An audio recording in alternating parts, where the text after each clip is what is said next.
คือของขวัญพิเศษที่ไม่เหมือนใครคนไหนเข้ามาช่วยเติมเต็มให้กับหัวใจต้องขอบคุณพรของดวงดาวเทพเทวานำพาโชคชะตาให้เราได้รักกัน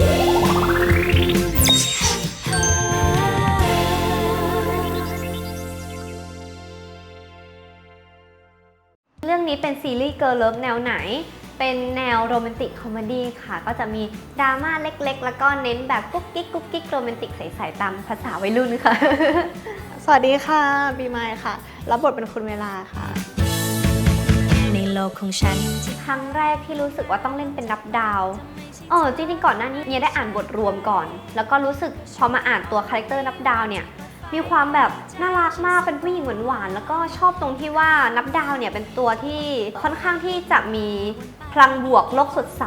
ให้กับคนอื่นเหมือนกัน แต่หน้าเธอ Cause you're ครั้งแรกที่รู้ว่าต้องเล่นเป็นคุณเวลาใช่ไหมคะก็รู้สึกตื่นเต้นแล้วก็กังวลนิดหน่อย เพราะว่าเราไม่รู้ว่าเราจะทำแบบคาแรคเตอร์แบบแสดงออกคาแรคเตอร์ของคุณเวลาออกมาได้มากแค่ไหน พอเจอเธอต้องเก็บ JL ซีรีส์เนี่ยยังไม่เคยเล่นเลย แต่พอได้มาแสดงรู้สึกว่าบทมันมีความแบบน่ารักมากแบบหวานๆกุ๊กกิ๊กตามสไตล์เลยอะค่ะ แล้วก็พอเรารู้ว่าเราได้เล่น GL เนี่ย JL ซีรีส์มันก็ตื่นเต้นมากแล้วก็เป็นประสบการณ์ที่แบบท้าทาย แล้วก็มันมีอะไรให้เซอร์ไพรส์อยู่ในนั้นตลอด อาจจะมีแซมดราม่าเล็กน้อยค่ะ แล้วก็พออ่านบทแล้วรู้สึกแบบอยากเล่นอยากรับเล่นเลยอะไรอย่างเงี้ยค่ะ อ่านบทครั้งแรกรู้สึกเขินค่ะ เพราะว่าบทตอนที่อ่านครั้งแรกก็รู้สึกแบบเนื้อเรื่องดีโอเคแบบดีเลยเป็นแบบแนวน่ารักใสๆกุ๊กกิ๊กอะไรอย่างนี้แล้วก็มีบางช่วงที่อ่านแล้วแบบเขินตัวบิด จะพยายามไม่แค่ไม่มองสักแค่ไหนยังไงก็ เวิ ยั ร์ ง กช็อปครั้งแรกกับครูเม้งก็คือรู้สึกว่าดีมากๆครูเม้งสอนได้เข้าใจได้ง่ายมากๆจากตอนแรกที่ปีมาเนี่ยไม่มีประสบการณ์แบบด้านการแสดงมาก แต่พอเจอครูเม้งเนี่ยครูเม้งก็สอนให้เรารู้จักว่าการแสดงเราต้องแสดงออกมานะเราต้องแบบออกทั้งแววตาเราต้องมีความรู้สึกจริงๆก็คือตอนแรกมาแสดงไม่ได้เลย เพราะว่าด้วยความที่ว่าคาแรคเตอร์ของคุณเวลาเนี่ยมีความเป็นผู้ใหญ่แล้วเราค่อนข้างที่จะเด็กเป็นเด็กติดขี้เล่นอะไรเงี้ยครูเม้งก็เลยให้คิดว่าเราลองสร้างตัวสมมุติขึ้นมาไหมแล้วก็ให้ลองว่าเรามีเพื่อนคนนึงอะไรเงี้ยที่แบบความเป็นผู้ใหญ่อะไรเงี้ยก็เลยลองสวมลองเล่นเป็นคนนั้นดูแล้วก็ต้องลองรู้สึกจริงๆว่าแบบอย่างเช่นเราต้องรู้สึกแบบรักคุณนับดาวจริงๆว่าเราชอบคนนี้นะตอนนี้เรารู้สึกแบบกุ๊กกิ๊กกับคนนี้ชอบคนนี้เรารู้สึกยังไง การเรียนครูเม้งนี่เป็นครั้งแรกของการเรียนการแสดง ซึ่งมันรู้สึกมันจริงจังกว่าที่คิดไว้เยอะเลย แต่เราก็ได้อะไรกลับมาเยอะ ซึ่งสิ่งที่ครูเม้งสอนเนี่ยเราไปปรับใช้กับการแสดงได้แบบดีมากเลยค่ะ แล้วก็เลยรู้ว่าการเรียนการแสดงเนี่ยมันสำคัญนะ มันไม่ใช่อยู่ๆเราจะแสดงอะไรก็ได้ การแสดงมันเหมือนเราใช้จิตวิญญาณ เราไปกับบทในนั้นอะไรอย่างเงี้ยค่ะ ซึ่งครูเม้งก็สอนพวกเราในจุดๆนี้ มันทำให้การแสดงของเราเนี่ยมันมีความแบบธรรมชาติมากขึ้น แล้วก็คิดอะไรเกี่ยวกับตัวละครเพิ่มมากขึ้นด้วย สิ่งที่เหมือนใช่ไหมคะ แล้วก็สิ่งที่แตกต่างจากตัวเราสิ่งที่เหมือนของนี้ก็คือเราเป็นคนที่ค่อนข้างจะมีอะไรแล้วก็จะแบบยิ้มรับให้ตลอด เกิดขึ้นอะไรแล้วก็จะแบบมันผ่านไปนะ เป็นคนคิดบวกตลอดอะค่ะ แต่สิ่งที่แตกต่างคือด้วยคาแรคเตอร์ของนับดาวจะเป็นคนที่หวานมากหวานผู้หญิงจ๋าเลยอะไรอย่างเงี้ยต้องการคนที่แบบเป็นผู้นำเรา แต่ของเนียเนี่ยจะออกลุคที่เนี่ยอาจจะโตกว่าตัวนับดาวอะค่ะ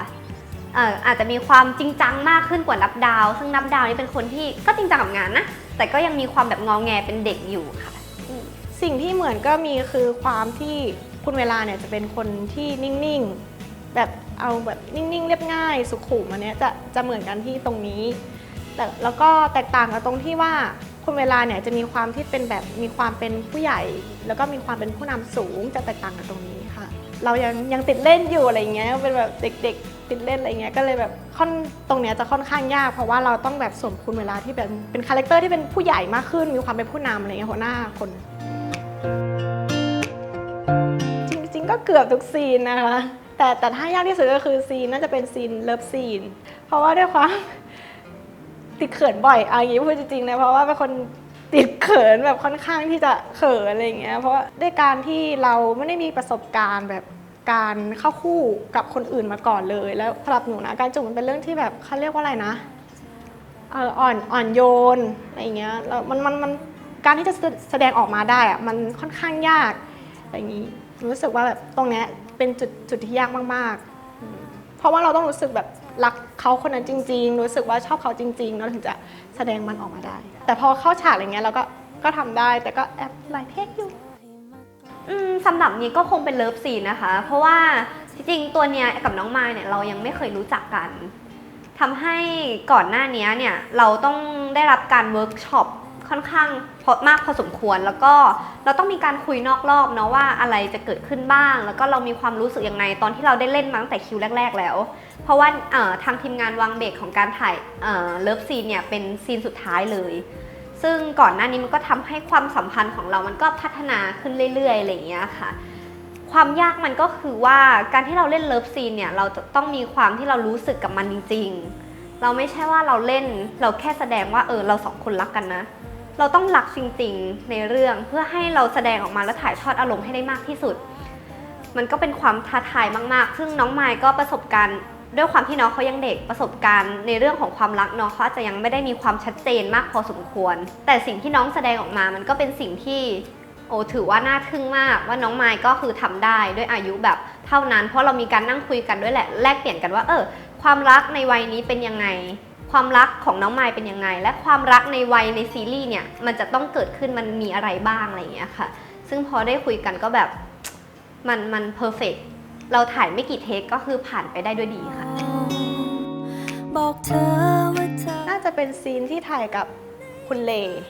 ก็คือพี่ชาชาก็คือด้วยความที่ว่าพี่เขาเป็นเล่นในเรื่องเล่นเป็นบทเป็นเพื่อนเราใช่ไหมแล้วเราก็ต้องเล่นเป็นเพื่อนเขาด้วยถ้าตามจริงแล้วช่วงอายุเราห่างกันมากอะไรเงี้ยเราก็จะเล่นพอเล่นเป็นเพื่อนเขารู้สึกแบบเก่งๆนิดหน่อยอะไรเงี้ยแบบเราไม่ค่อยกล้าอะไรมากอะไรเงี้ยมันก็ต้องหลายเทคหน่อยจริงๆหลายเทคที่สุดเนี่ยว่าน่าจะเป็นถ่ายคิวแรกเลยคิดว่าซีนนั้นเป็นซีนที่หลายเทคที่สุดเพราะว่าหลังจากที่เวิร์กช็อปแล้วเนี่ยก็เข้าคู่มายแบบตอนถ่ายจริงก็คือซีนนั้นมันทำให้เราก็เกิดความพอเจอกล้องเจออะไรมันเกร็งอาจจะแบบดูไม่ธรรมชาติเพราะเราจะต้องมีการปรับจูนกันก่อนหน้านี้ค่ะอันนี้ก็อาจจะเป็นซีนที่ค่อนข้างหลายเทคแต่หลังจากนั้นก็แป๊บเดียวเราก็ปรับตัวกันง่ายขึ้นค่ะเวลานี้จริงๆเนี่ยแอบชอบซีนตอนที่เกือบจบแล้วนะตอนที่เราไปง้อคุณเวลาซึ่งมันเป็นความรู้สึกว่า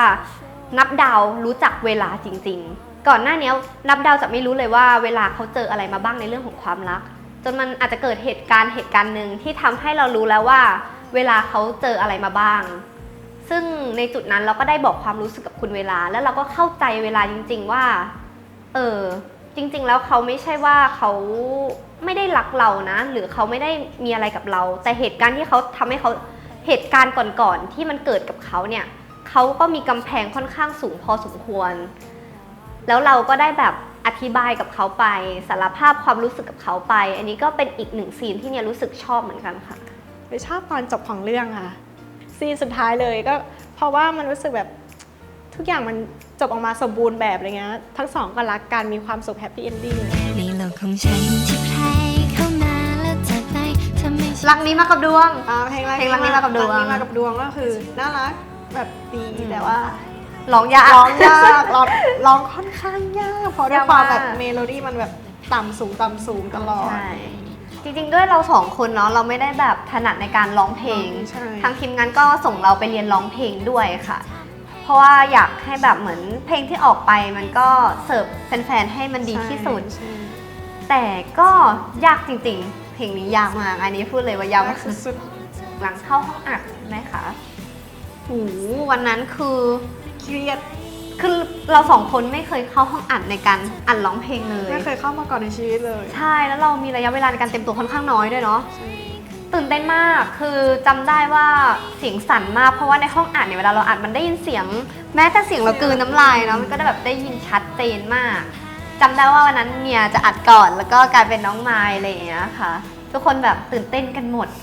น้องไมล์ตื่นเต้นปะตอนนั้นอะ ตื่นเต้นตึงเครียดไปหมด เครียดนะมันจริงๆมันแบบดูเป็นเพลงน่ารักแต่วันนั้นเราก็ค่อนข้างแบบเครียดพอสมควรเนาะ สวัสดีค่ะ ลูกศรวริธรัตน์ค่ะ รับหน้าที่เป็นโปรดิวเซอร์แล้วก็คนเขียนเพลงประกอบ Lucky My Love Series ค่ะ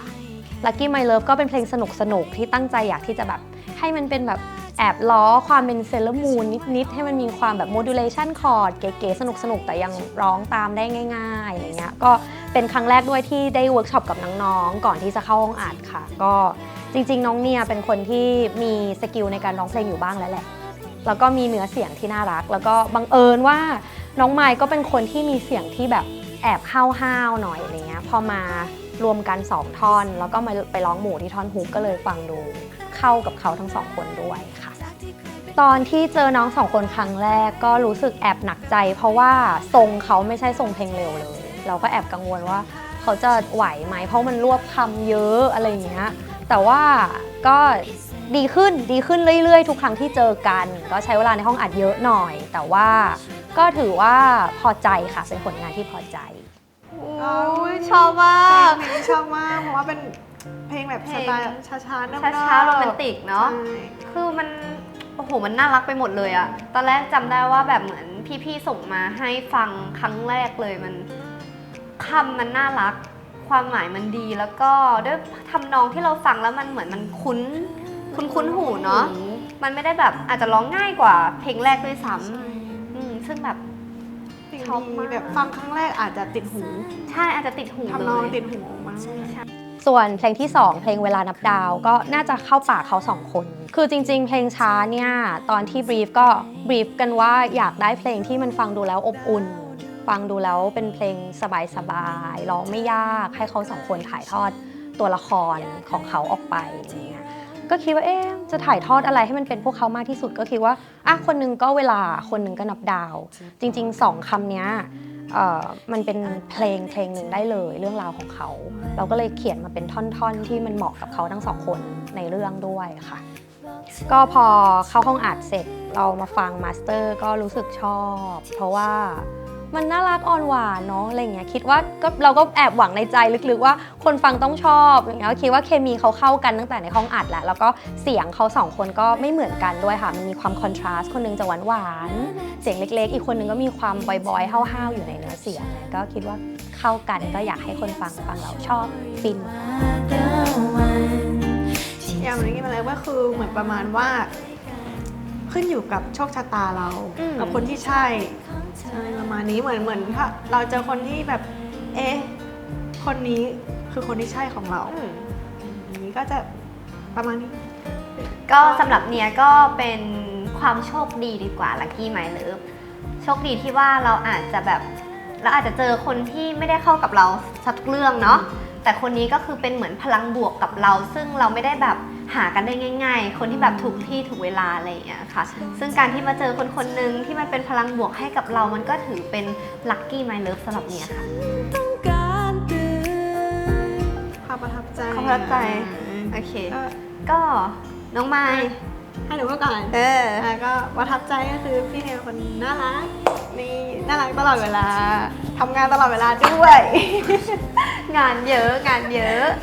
ใช่พี่เนี่ยเป็นคนขยันมากๆอะไรอย่างนี้ แล้วก็เป็นพี่ที่ดีอย่างเงี้ยมีอะไรก็ปรึกษาได้ ก็สำหรับเนียประทับใจอะไรในตัวน้องไมล์เนาะน้องไมล์นี่เป็นเด็กที่น่ารักมากๆก็คือวันแรกที่เจอยังไงเขาก็เป็นมาอย่างนั้นโดยตลอดมีสัมมาคารวะแล้วก็คอยดูแลเอาใจใส่เทคแคร์คนอื่นด้วยอะค่ะซึ่งเหมาะกับคาแรคเตอร์ของเวลามากๆจริงทุกคนก็คาดหวังอยากให้มันประสบความสำเร็จเนาะทั้งในไทยแล้วก็โดยสากลอะไรอย่างเงี้ยค่ะเพราะว่าเราก็อยากเหมือนเป็นตัวแทนในการเล่าเรื่อง GL ซีรีส์เพื่อให้ซีรีส์เกี่ยวกับซีรีส์ YGL ให้มันมีความแบบเหมือนเราสื่อไปในเรื่องของความเท่าเทียมทางเพศให้มากขึ้นให้เกิดขึ้นแบบโดยสากลนะคะ ก็คาดหวังว่าจะได้ผลแบบตอบรับที่ดีแล้วก็จากแฟนๆทั้งชาวไทยแล้วก็ทั้งต่างประเทศอะไรอย่างนี้ใช่ก็หวังว่าจะถูกใจแฟนๆนะ แฟนๆทุกคนนะคะ และเร็วๆนี้นะคะเราก็อาจจะมีจัดแฟนมีตด้วยกันค่ะ เพราะพวกเราเนี่ยก็อยากเจอแฟนๆทุกคนด้วยเพื่อให้มาพูดคุยกัน แล้วก็ในแฟนมิตเนี่ยบอกได้เลยว่า มันมีอะไรเซอร์ไพรส์อยู่ในนั้นเยอะมากๆเลยค่ะ แล้วพวกเราก็อยากแบบพูดคุยกับแฟนๆเนาะยังไงก็มาจอยกันได้นะคะ แล้วก็อย่าลืมเนาะฝากกดไลค์กดแชร์กดติดตามช่องทางโซเชียลมีเดีย Lucky My Love รักนี้มากับดวงด้วยค่ะแล้วมาเจอกันเนาะ ใช่ บ๊ายบาย บ๊ายบาย เวลานี้ณนาทีที่มีเพียงเธอกับฉัน Baby I'm so sure you are the one ที่จะนับดาวไปด้วยกัน ก่อนนี้จะเป็นของเธอ เวลานี้ณนาทีที่มีเพียง ก็ขอบคุณสำหรับคำถามค่ะอ๋อ ดูแลผมอยากให้คุณเมย์สวยตลอดเวลา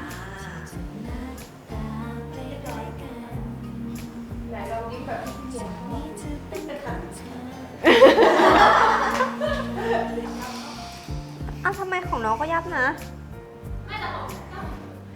เอางี้มาลุกขึ้นก่อน แล้วก็นั่งใหม่ แล้วก็ฝากกดไลค์ กด ติด ติด ตาม ตาม กด subscribe กดไลค์ แชร์ซับโอเค แล้วก็ฝากกดติดตาม ฝากกดไลค์ ฝากกดไลค์ แล้วก็ฝากกดไลค์ กดแชร์ แล้วกดติดตามพวกเราด้วยนะคะ Lucky The Series ค่ะ Lucky My Love มาพี่เองเดี๋ยวพี่โยนให้ โอเค โอเค เวลา